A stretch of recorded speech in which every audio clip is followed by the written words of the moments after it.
Do you think that I can also be a poet? Kayo, sir, pwede maging poet? Yes, sir, pwede. Really?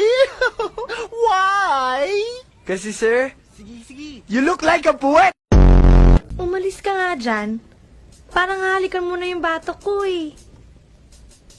May libag ka naman sa batok eh. Ang init naman ng ulo mo. Sayang naman ang kintab ng ulo mo. Anong babalik? Sabi ni Ivan, langit yung mapupuntahan ko, impyerno naman. Sungit mo naman, halikan kita dyan eh.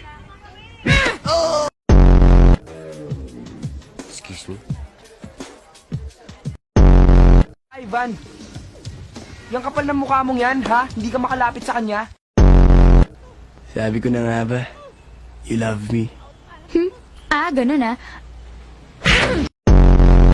Pampagulo yung mga yon! Tama! Pampagulo yung mga lintik na yon! Tama!